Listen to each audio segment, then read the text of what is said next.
Good morning, my people. How are you today? The Lifestyle Wednesday. And yeah, Mama Baneva Dangamba, there is a minister, Yeta Mujukira, who was saying that DNA tests should be eliminated altogether in Uganda because 80% of women cheat.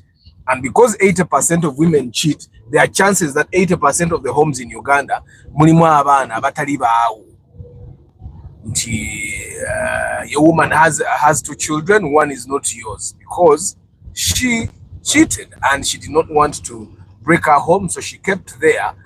And maybe that's probably one reason why abakazi bagumira mu abusive relationships. Agamba bwenfulumira wano bagenda tegeera nti abaana abamusiba wano and stuff like that. So my question for you guys today is DNA oba nedda? Tukole DNA but tukole, of course me and DNA tuli tuti. But what do you guys think? I personally think that every man should do a DNA. Project episode 3 jalero. I personally think that every man should do a DNA on their children before their children turn 10. Kali. Why you don't want to invest a lot of money? Abdul Nasamatembe Ogabotia Obuzenyo. I personally believe every man should do a DNA on their children. Nzenga Atha. Whether you trust your woman or not, kids can be swapped in Uganda. You've heard of that as well. And I also believe that if you do a DNA on your children and one of them is not yours, do a DNA on the children and their mother as well, just in case the children were swapped or one of the child or whoever. It's possible that the kid was switched in the hospital, because we know those things happen. So if you do a DNA and Nasa. So guys, good morning, Muyombia Mazdas, David Klaje, VIP, good morning, Kisambira, Daniel, Frederick, VIP, good morning, Travel Live Vlog, Matembe, Abdul Nasa, Erasonic Group, Edward Pro, Sumaya Rama, Paul Sema, Hashim. Nenga mwasuze mutya bantu bange kanetwork mukalabi enkuba etonye wali emasanafu jamu abadde akutte ekuba bali funziza. So there is a lot of jam because we are using the side of the people coming from Busega. So I think a truck might have died there, or maybe there was an accident. I don't even get to find out. Zemade nyingi the name by Utani. Nemvugaka one way nkoma one nyambuke masana because manyi shortcut. That's how I managed to be here at this time. Otherwise, nali bade sobola kubeera because embere badegaze jamu abadde mu yitiri. You people should learn shortcuts. Everyone that has a car should learn shortcuts, because shortcuts make life easy for you, yeah? So guys, I'm asking you, should we do DNA or not, and why? I find that a man will die faster if he finds out that he has been raising kids that are not theirs. If he finds out in his 50s, the death is faster than if he finds out in his 20s or 30s. So I find that as soon as a child is born, bobo ina seneza DNA, kola DNA, so that you don't raise a child that is not yours. Chiba kijja kuluma nnyo okukuza omwana omuwerere muyite mu primary, secondary, go to university, and at graduation the mother brings another father, or at graduation another father comes and that father decides, says ono mwana wange mutwala. You imagine on graduation day, when the real father of the child actually comes and you ask, okay, where were you all this time? And the guy says, you know what, the mother of this child stopped me from coming. Yeah? But deep down, you will know that the reason why the guy didn't come is because he did not want to pay for school fees. Yeah? And that's the only reason he did not come. So me, I'm a proponent of DNA. In that DNA, Uganda, I think people should go to Kenya and do DNA or wherever. But I also believe that your DNA test should not be done in Uganda, because Ugandan labs, I went to a lab and they were supposed to test for something else. They tested for something else and they put the results of that something else on the results form like it was the result of what the doctor asked for. If I hadn't gone to a more expensive doctor, I wouldn't have known, because the doctor that asked for the test, yali amanyi amabu nomo nansindika nangamba naye kati omanyi, this is something I cannot give you medication for. He told me go to a physician, to another physician. So he sent me to a physician. That's when I learned that a doctor and a physician are different. A doctor, a general doctor, and a physician are different. So I was sent to a physician, and the physician, the moment the physician looked at the results like this, nangamba, these guys, they did a different test for nga doctor yasaba kirala. Nemubuza, you how do you know? Nangamba, I know this hospital. These guys, they don't have the test kit for this test that was asked for. So there is no way they did. Nangamba, don't worry. You wait here. Let me go to the lab. So the guy went to the lab and he came back and said, don't worry, I've corrected it. You're totally normal. You get what I'm saying? Like, that's how some lab technicians are reckless in Uganda. I'm actually thinking that you get. And then I asked him, can I get a refund? And this is the physician that is telling me. And now you can imagine someone that doesn't have consultation to pay for multiple doctors. Because at that time I had paid consultation for 3 doctors. But Dr. just consultations, yeah? I think tests yeah, you can imagine if someone doesn't have the consultation, the money to pay for consultation for another doctor. You get what I'm saying?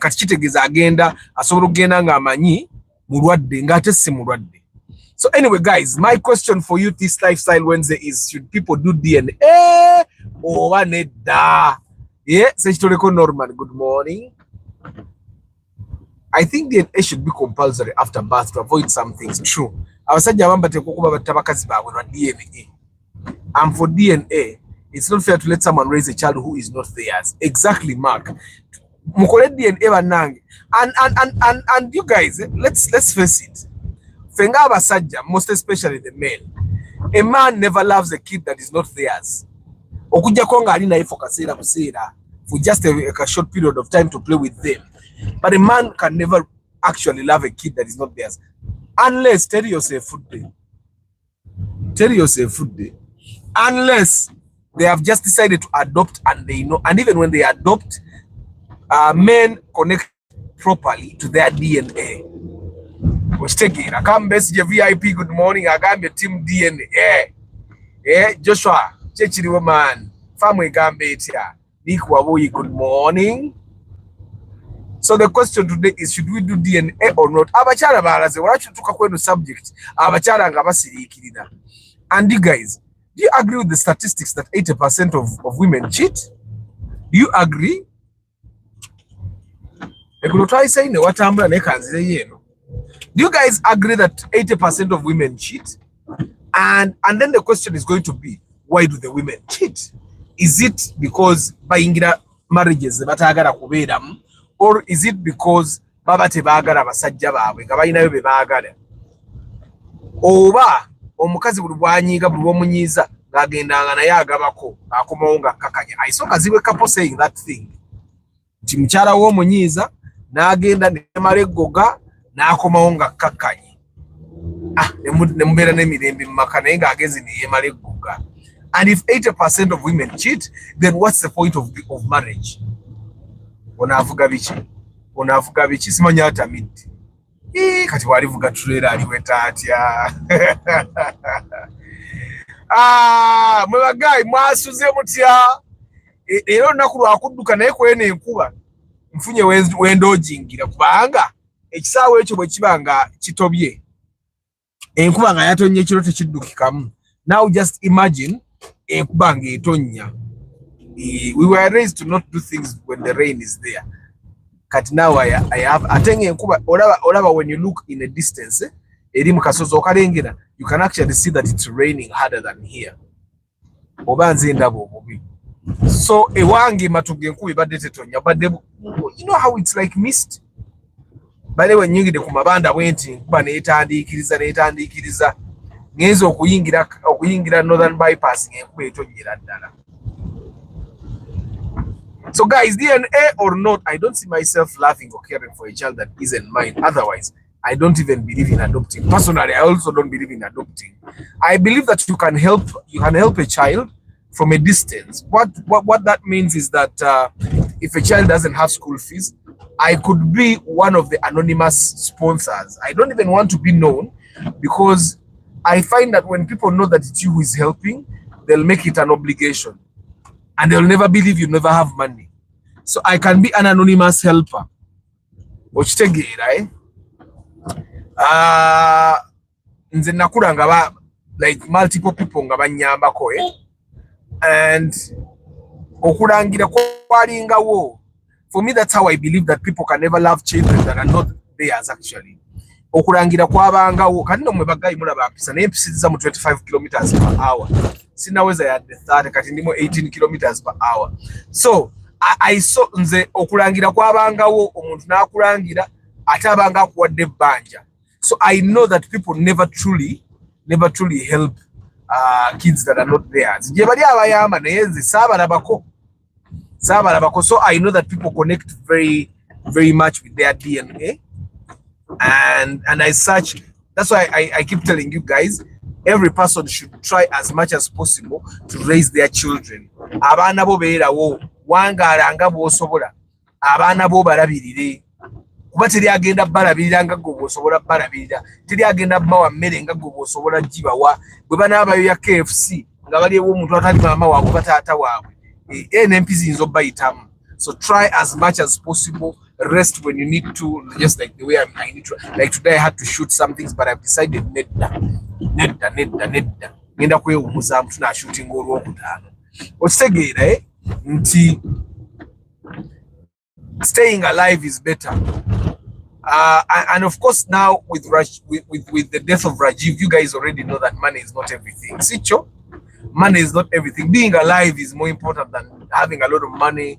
It's more important than having a lot of buildings. It's more important than having a lot of cars. It's more important than having a lot of bikes. It's more important than having a lot of mizigo jaba pangisa. You get, so we already know that. So nobody needs to tell us that. So try as much as possible today. Junk food. Try to not eat junk food now. George Bob, good morning. So guys, should we do DNA tests or not? Nze, I'm a DNA person all the way. The only reason I've not done DNA is because my mama and I know that I have 50%. Sigenda ku investinga munzeka. Finatu not take a mark asset. These are our children. We are supposed to invest together. Na yagamba nkwerekera nako tugenda tukole DNA sijja kwa yade ekikumi kyange genda kola DNA. Bweyangamba. And that's the only reason I've not done DNA. She has to contribute. Bana bafe. Yagana, she refused to contribute. I don't know why. I find that we contribute together.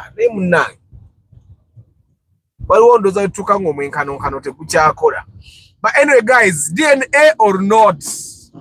And then I also asked you, we have had that majority of women.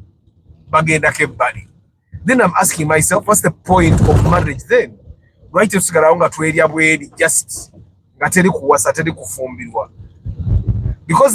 the one reason why abasajja bawasa is to have a woman in a way. That's the only reason. For the women, they get married to for respect, to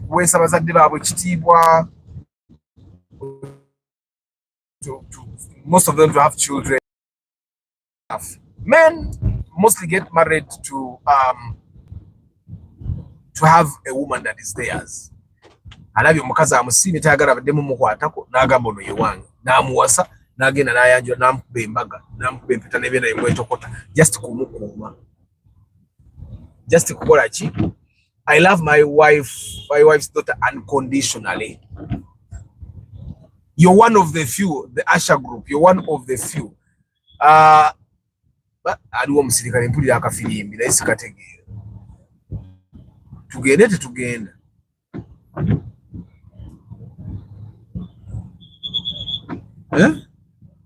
Why?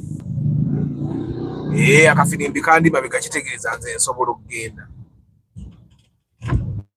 Abayi tugenda yita downtown neera. Era kanzire mu zino leeni ezisembayo eno.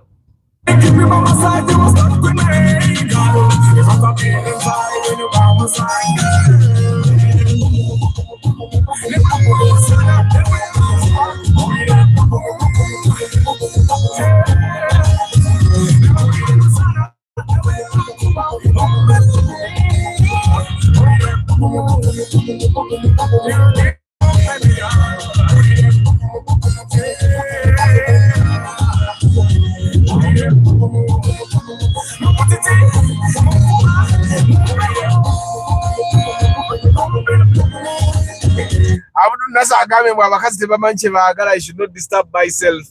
Such events, good morning. Era Sonic group. Music background. Miss Nakate Christine, come and tell us. DNA yes or DNA no? And why? Final omukazi wuna zatu muli. DNA yes or not? Mr. Arthur. I don't trust women whatsoever. My past relationship taught me a lot of stuff. Abakazi seafood, yeah, should be limited. Seafood, personally, I even prefer getting a child from a woman. More per year again because starch. Then the chigambo banta machine. Me, I love women.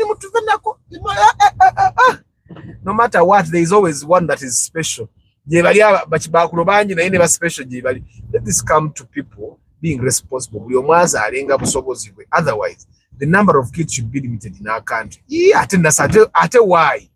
Some people just want 5 children. Some people just want to taxi. Some people want a football team. After the school, after sex, the disease DNA test should be done actually immediately after birth. And Mr. Arthur, marriage is overrated. Marriage is overrated. But I find that one reason why men normally get married is to have one woman. That's the reason why men get married. Women don't actually. Women get married because they love. Mr. Commenter UG, DNA or not? George Senkubuge, good morning. That's David Klaje. Arthur, women nowadays are marrying to have titles in Timufungo. After that, they sneak out to old boyfriends. Kamukama God Emmanuel. Bay to Arthur on a music go home. Music wange Emmanuel. Namuyimbada. Ngasina about music industry. Hambo Kenya, good morning. The Buzz UG, good morning. Ronald M. Cassandra VIP, good morning. Rura Chris Fitness, good morning. Abaye, DNA yes over DNA no. That's what we are talking about. The moment I realized she's pregnant, then my system start to play. Astazara DNA first. Boaba wange, then I do the passport for my kid and all necessary documents. Bantu bang, kati omakazi bagenda kujja bakolera DNA. Naba wenguzi, what will you do? Wanji, what will you do? Nenga DNA yes or DNA no? Nze DNA yes. DNA yes. I find that abasajja abamba funa pressure. Mujukiro no do done yali omunene yali atungenga tu. So bagira ne bamujjako omwana. Gayi nainanga boyinzo roza mulwadde. Mumujukiro gayi yali akani atungenga tu. Muza guys kata yetuge lwa kumugamba nti omwana siwe gwabadde akuza gwe yalinga aweeka ngati talinayo omwana mulala oba ali ludda wa ndudde n'omulaba ebiseera bye namulabangako ku TikTok naye ndudde kati mulaba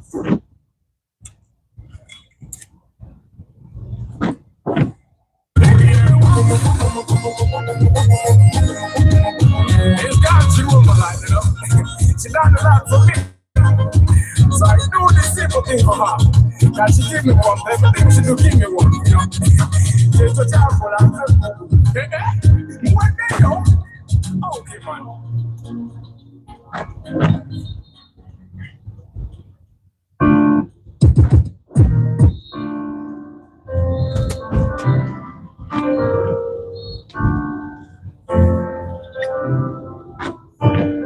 Yeah.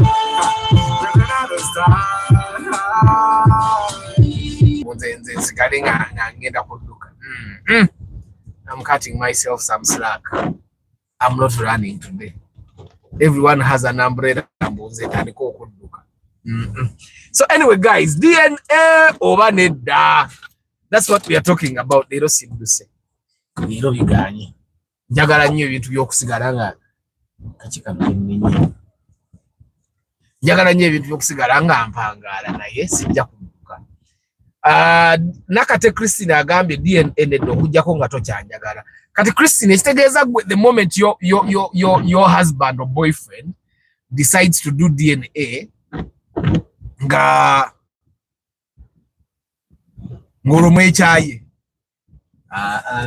Nakate Christine kitegeeza oli mubali abakazi abangi Mr. Komitari Agabe, I just trust my wife and I don't think I buy the idea of doing DNA test. DNA test can cause depression, more so if the results are not in your favor. So actually, Mr. Komitari, the only reason you're not doing DNA is not because you trust your woman. It's because you don't want to go into depression. Sichecho. The Asha group mukazi wange mwesiga muterawo n'omukono bateme so no DNA. Mr. Other women are not our friends.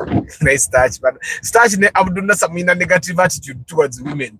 Women are not our friends.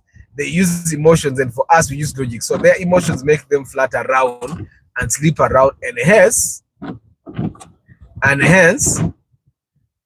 mixing up your children. Abakazi siba nafe. Nice touch. Starch ne Abdullah Sarwachi. Lwaki muli negative nnyo bwe mutyo Matembe Abdul Nasser agambye Asha group oyina n'omuzannyo. Hussein Munyantwali, good morning. Network anjirabe tukolako emikolo. Waliwo omwana gw'otunulira bw'oti n'ogamba nedda the doubt can eat you alive. Matembe, good loyal women exist. Yes, good loyal women actually exist. Good loyal women exist.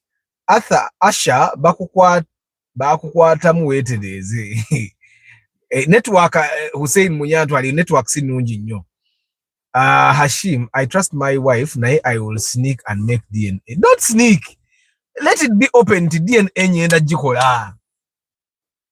When you trust me, then why? Christine, ekitukoza DNA because omuntu olaba ne mwana n'omuntu gwe bakuzaala naye asobola okukolako emikolo kati olwo gwe bataakuzaala naye okitegeera. Like your real brother or real sister can do things and you say, okay, is this my real brother and real sister?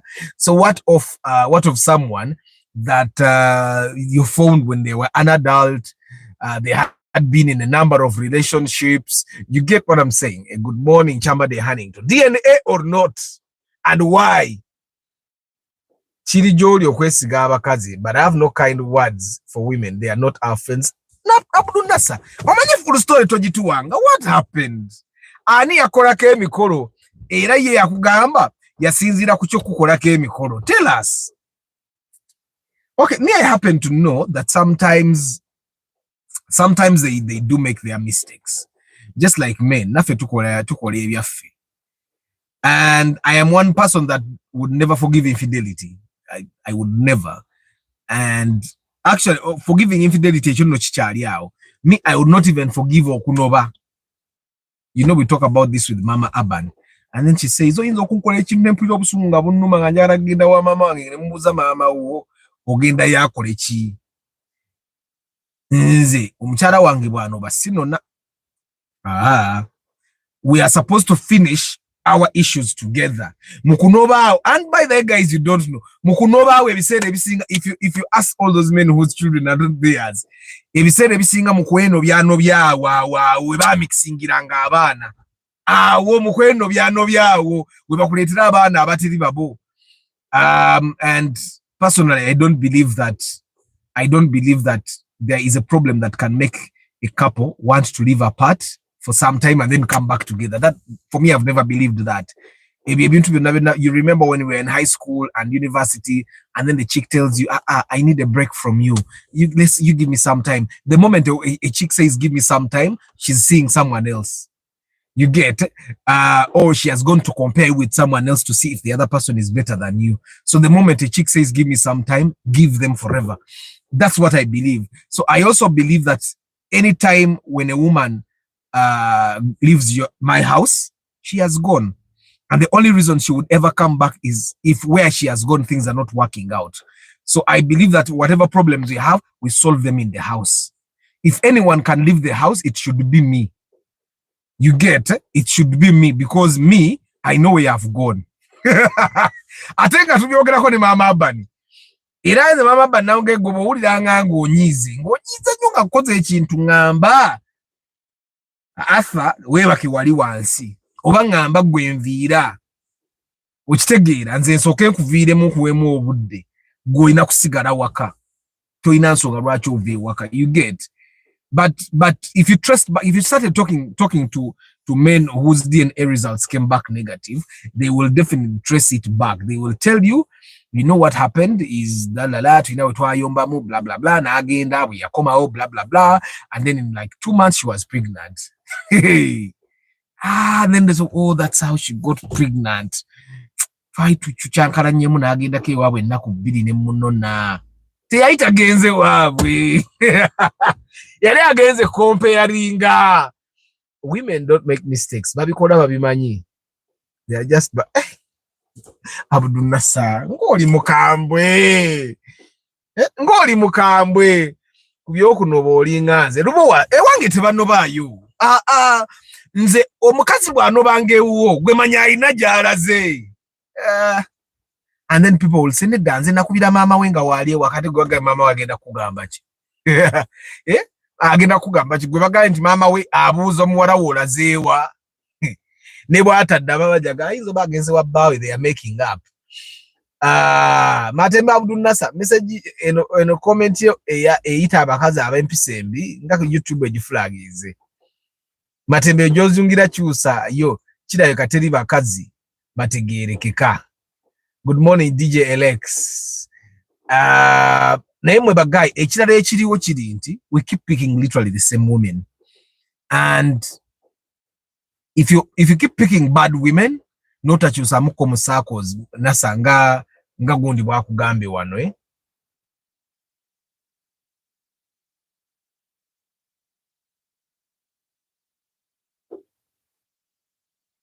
I find that people should change the circles. I had an ex-girlfriend. Najja nangamba athabampu nkoye bampubye ne mugamba nti obuzibu otambulira mbatamivu banno. You need to change your circles. Funa ku basajja abovunanyizibwa nganzi. Okitegeera era bwe yakyusa circles now she's married peacefully with children. Kale a child I think. I don't know. But she's married. Okitegeera ne luli abayayi baawubanga ndozanga buli kiro mulala yaawuba buli kiro mulala oba buli week mulala yaawuba, and she kept saying ne Arthur nzembikoye. In the beginning it was fun for her. She kept saying kati wa Range Rover yantute sima kati wa TX yantute sere, and it was fun for her, you get. But then eventually nakowa but now she changed her circles and she got a totally different man. The good thing, the man doesn't have any history. Taina history name Germany, and that's a good thing with when wabasajja wasa mukazi woto tononyereza nkoko cheri dejiriye buli. Arthur nze n'obalumu sidda bwe kiba Christine omukazi yenna bwe kyali baddenga bwonoba togenda koma sigenda kudduka leero bagayi sigenda kudduka akakuba ko mukawulira nze sigenda kudduka era kangene mu office nkole emirimu gyange sijja biddukayo kunkuba sika muyinza n'okulwalira omuntu mujjira batugamba nga nti no bozanyira mu nkuba. I really don't get why some women are against DNA tests. Most of them just don't like the idea. Then they question you, don't trust me. But trust aside, I think DNA test is smart. Guys, buli musajja kola DNA. Me, I find that the moment mukazi wamugambira kola DNA nanyiga ne yekyankula manya ina jaraga. Yes, that's the only reason jayinzo ganira DNA. Okay, exactly. If we come to a time when we need a third party in our marriage, it means omukwano guba gusereri. Exactly, Hannington. That's the thing I tell Mama Ban. We twali twekwana tibaliyo. And I've seen men that go and report their women to the parents. The man comes from his home, goes to the wife's parents to report that your daughter has that. Why? What kind of man are you that cannot handle your woman? The moment you cannot handle your woman, you get me. I believe that when we were starting this relationship, no one was there. When I was telling Mama Aban, gendo gambe genda ewamwe tugenda kuchara, I did not tell anyone. It was me. I collected my money just the way I'm going to do the kwanjura. I'll collect my money, then I'll come and tell you guys, yeah, tugenda kwanjura date wait. Ane anampeleka RSVP. Alana mpelekera nga mujja nga tugenda nga tutwanjula ng'ekyo kiggwa. Okitegera sina gwe ngenda gamba nebe ebintu by'okusonda embaga ebyo nabyo bireetera abasajja ndowooza okulowooza that because people give us money for the Kwanjula wedding, now they should be able to advise us. Everyone is struggling to handle their own problems in their marriages. So what makes you think that they don't have their own problems to start solving your problems? Or probably they have even similar problems to yours. And then you go to them. Some people go to parents who are already divorced. You go to a divorced mother-in-law to try and give you advice. Either when you live like this, your mother-in-law will tell the daughter, oh, you know, say, no third parties in marriage. Na yenze buli wempulira stories okwenda mpulira amaanyi ganzigwedde Hashim bobori omukubato bange, if you are one of my young brothers that have not married, I'm worried for you. Yes, there are good women. There are a lot of good women, but there are few. Like, you know, like the Pareto principle, I think, applies here. Like 20% of the good women exist. And then those 20% good women probably make 80% of the happy men. I mean, if your sister is a good woman to the husband, then you're happy. Plus the husband. But you know, me, there's a gentleman I know, caught the wife the first time in their bed. I've shared this story multiple times. Second time, third time, and the last time the woman wanted to even kill him and they separated. But the guy started growing old in like 2 years. He has totally grown old. So I think Mateme Abdunasa and Starch are simply trying to be cautious, because when you're into deep, when you're into deep and then you figure out that it wasn't worth it, and then you get heartbroken and stuff, a lot of bad things can happen to you, which includes diseases, depression, and stuff like that. And you don't want that to happen to you, the only woman that is good is your mom. Otherwise, naye mubi ku kitaawo. Banaye bagayi Abdul Nasser, your experience is bad, but share the experience.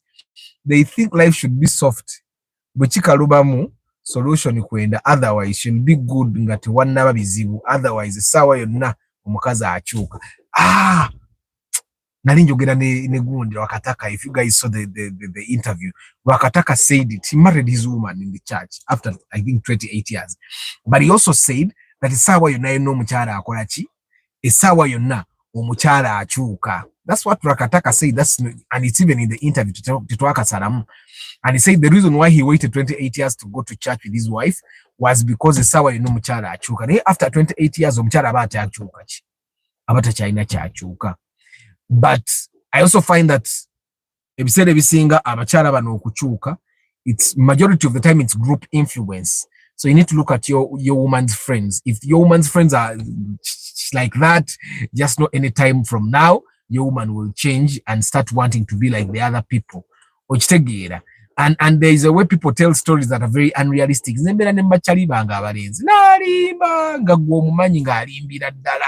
I have a friend of mine who used to lie about the cars he drove. But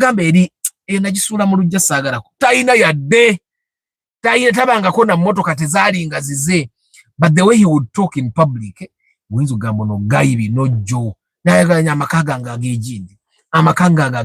so sometimes your women will be with chicks that are telling these stories, and the stories make your woman feel like you're inadequate, and then she will go and then mess up. So Nasa, maybe that's what happened. So you constantly have to talk to each other as a couple. Charles Sebaduka, good morning. DNA yes or DNA no? Hussein Munyantwali, hi. Vilgax enaku zino abakazi tebakoma ku bwenzi wabula n'obubbi babbi. Mukweke titles zamwe. Vilgax. Katrina abantu basatu. We have Starch, we have Vilgax, we have Matembe Abdul Nasser. You guys tell us the full story. What happened? What happened, you guys? Like, I mean, we have all been hurt, We have all been hurt. Probably we have not been hurt to the level that you guys have been hurt. But what happened? Come, share with us. Hussein Munyantwali, I have 2 girls I know. I'm married, but they all in marriage with my kids. Do how saying? Do the husbands know that those chicks have your children there, or the husbands don't? Hussein, this is a very big revelation. So guys, Hussein is saying there are two women that are in marriage with his children. Now my question for Hussein, do the men in those marriages know that the children are not theirs? Obaneda. Come tell us. Good morning, Ronald Mucha. I was watching JB Taylor, Nasese Omwana, Alina, Nomuzanyo, agenda kuworoma. Sawa yonna buli muntu eyesiga omukazi agenda woroma. Kwegamba, Starch, what you're saying is that abasajja balina okwebeereramu. Bw'oteebeereramu sawa yonna yonna okaaba. But I believe that it depends on how you started your relationship. I find that majority of the time, when we men were trained that you vibe a chick until she says no. A chick will say no for 6 months, but we have been raised to think that she's saying no, she's just playing it hard to get, but that she wants. I find that I disagree with that school of thought. I'm one person that believes that a woman that likes you will not play that hard to get. Well, she'll play a bit of hard to get, but it will not be that long. Yeah. But we have been made to believe, we were trained that and sometimes, like I have a friend of mine, he like vibed a chick for like 2 years, the chick refused. In the 4th year, guy goes abroad, makes some money, and then the chick all of a sudden accepts. You get? So for me, in my mind, I'm asking myself the question: is this chick was saying no for 3 years? What was she doing? Where was she? Clearly, she was in a relationship somewhere. So now in the 4th year, by God's mercy, guy gets an opportunity to go abroad. And this chick all of a sudden loves him so much. Now they have children. But then the question is, in the future, when he finds out the children are not his, will he remember that I tried to vibe this chick for 3 years? You guys have had these stories. You have read these stories in the columns in the newspaper, where someone is saying, and then the chick will come out and say, the guy yandabikiranga na bubi nali simwagala yayita ina sente nganda watajja soda tukunda bira n'abaana bange, and all of a sudden the guy will say, and then I got a good job, and then she said yes. So what happens when the good job disappears? You get? So I was talking to a friend, I think I shared this experience. I was talking to a friend of mine some time ago, and then he said, I think he doesn't have a woman yet. And then he said, I think the best time for anyone to get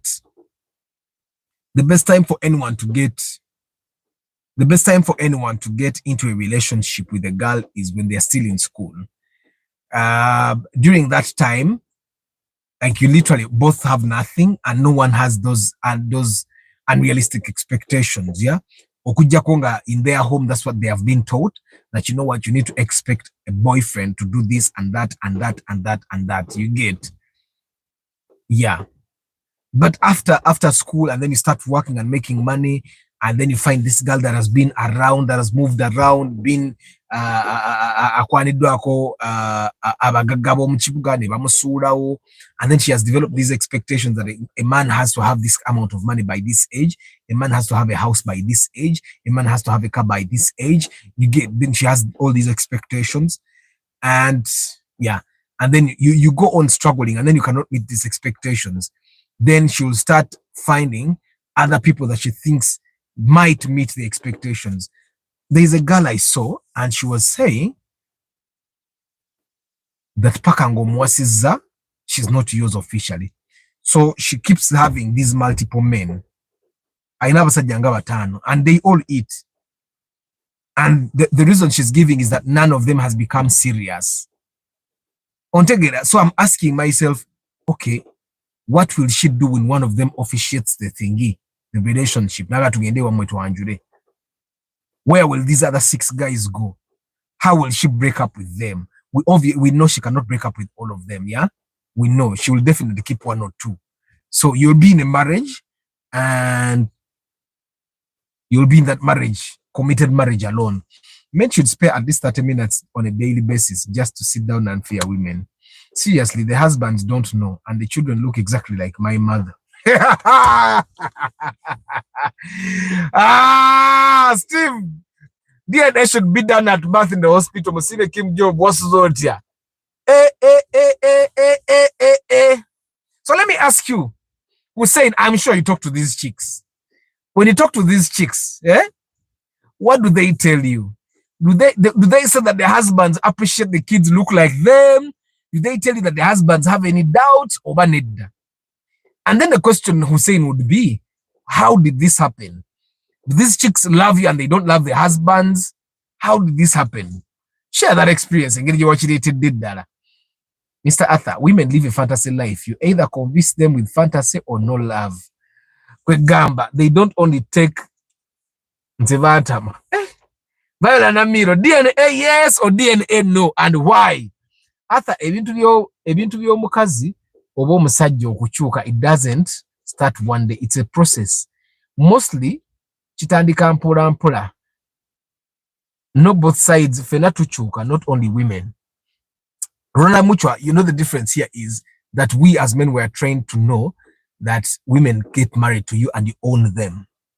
That's how we were trained. That's how we were told. That's why we pay. That's why we take stuff to their fathers. Nze kuwasiza kitegeeza gwoli mukazi wange. I control whatever happens here. The moment that changes, kitegeeza, that's why men bebavuga trailer ne bagenda ku safari and the women stay home. The moment the woman starts changing, then it's different. Me, I grew up knowing a man can change. Me, I grew up knowing that a woman doesn't. Even from the women that raised us, that's what they told us. And I'm sure even the girls babagamba. Hussein, chokola musajja munno. Now bali chikola. It's not cool to hurt a bro, guys. Guys go through and take care of a family. It's not good or kwekobana na abakazi to hurt bros. Otherwise, you'll kill 2 men. Mr. Batembe, not only fearing women, also should meditate and pray. They can destroy your masculinity. My kids look like my father, like their father, not DNA. Wakola Rubobo. Viola, did you do the best Rubobo? Hussein Munyantwali, Nizo Mbuli, how did that happen? How does it happen that a man has children, a child that is not theirs in the marriage, and they have no idea? Like this could be happening to all of us, yeah? This could be happening to all of us. Like, Hussein, nize gwendi okensi, bulesira jina, gapaka ngonzeno otugamba, ebintu embyetaga mutugambe tutegeere. But seriously, Hussein, what NASA is saying is totally true. Like, I find that those men need to know, and then you need to take your kids and start looking after them. Hussein, it's really a long story. They told me, and I said I should not come close to their babies. Hey, that's what they said. But what do you do as a responsible father if the kids are actually yours and you know? What do you do? But then, Nasa, why is a woman telling you not to come close to their baby when you're the baby's father? How? How does that even happen? Eh? No woman will accept a DNA. Nze nkubulira abakazi toba nyongera nze naloza I've done everything for this day, and I did a pre-visit, gave her money to start up something. But the women that are on this live broadcast, you realize that every man wants a DNA. Even the men that don't want a DNA, by the end of the broadcast, are going to start saying, what Mareka kakola DNA ako. By the end of today's broadcast, bagenda kuba batandise okukirowoza ako nti DNA ako batukakole. You get? And by the way, guys, DNA doesn't make a man evil. Wanting to DNA doesn't make a man evil. He just wants to find out if the kid is theirs. And I find that that's totally okay for me to want to find out if a child is mine, truly blood and blood. Yeah, even when a kid looks like me, like both my kids look like me. I tell you, omukuru afana jajja wange azara omusajja azara mama wange. There is a complete image of Barnabas Sesanga. Complete image.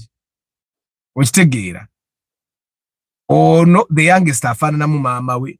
Irabe befana like the people that have seen them almost call them twins even when they are not twins. But I told you omukuru ya afana na jajja musajja. Like everything. I continue to love her. The moment she started flirting with men, I saw a message popping up on her phone into the love. Say unangamba mbo agenda mu overnight. Awo ne mpanika. Never a guy. Ne overnight ezo nazo zirese ebizibu. Overnight zirese ebizibu. Nanga nagamba it's fine. Let them be realized from there. Man.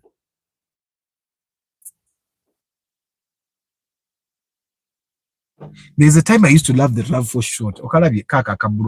There's a time I used to love that car. Love techali automoto koto tetoli comfortable.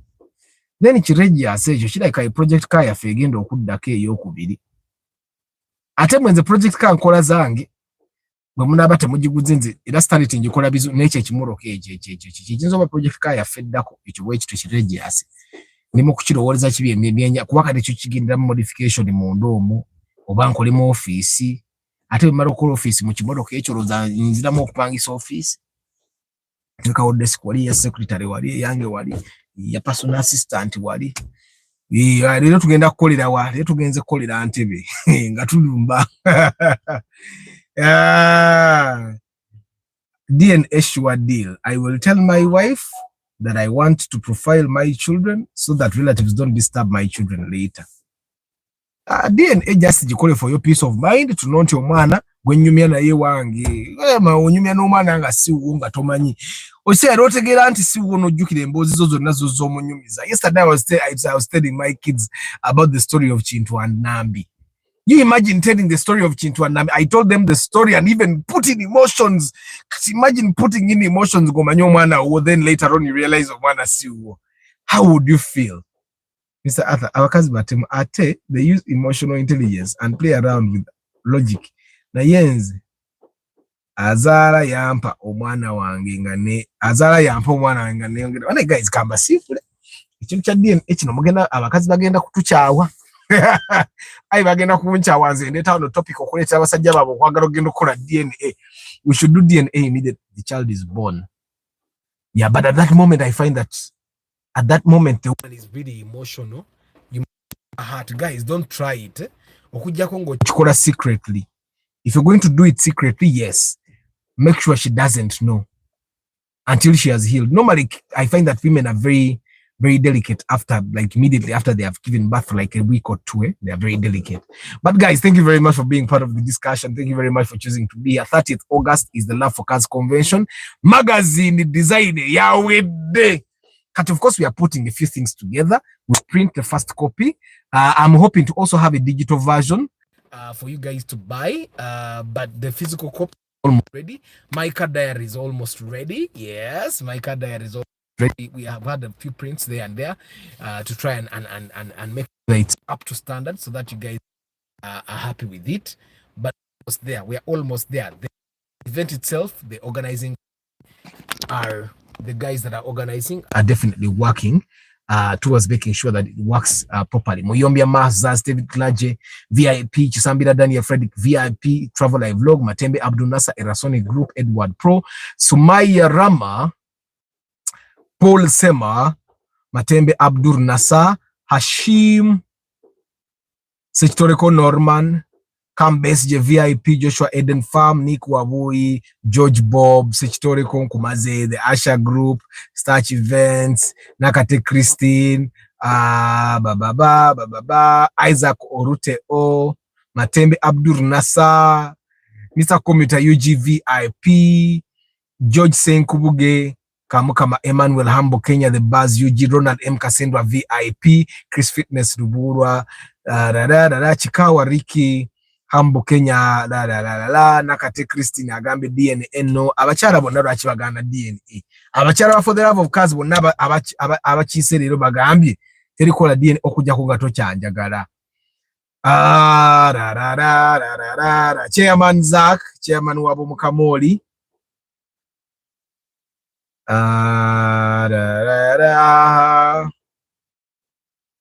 and men don't sneak out to do DNA be like a man gamba omukazi abaana mbatwala ku DNA ati nawe lita y'ekitundu kuba abaana baffe imagine investing in DNA and the kid is not yours nga nesente za DNA ezifood balete nesente za DNA they should contribute the buzz UG bosanga babongo muddiza sente ze Chambade Hannington Vilgax Charles Sebaduka Ronald Muchwaki Musime Kim Job naye abasajjamu abasiriikidde sitegedde lwaki musiriikiridde Viola Namiro Rubowa Stephen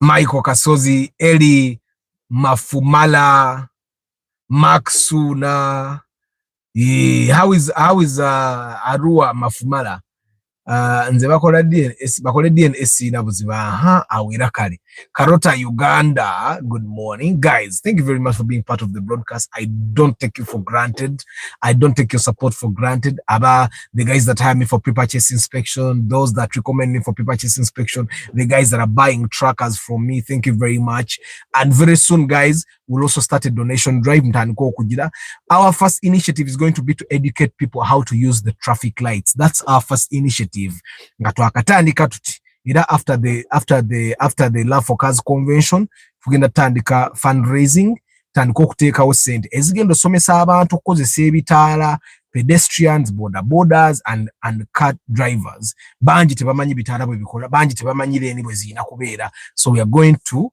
do that as our first initiative and I think DNA is good for both sides watyango omwana baba wata exactly Chambade Hannington I've been thinking about that all along mwina muyinza oba omwana si wammwe kati nga gwoganye DNA etoyagala bawa akole DNA naye nga omwana gwolina si wuwo anyway guys thank you very much for being part of the broadcast I wish you a very lovely day tomorrow is Random Cat Talk Thursday let me go finish up the uploading of episode 3 of the project car after I have an Alteza njagala tracker but we talk after yes no problem guys mubere bulungi maraba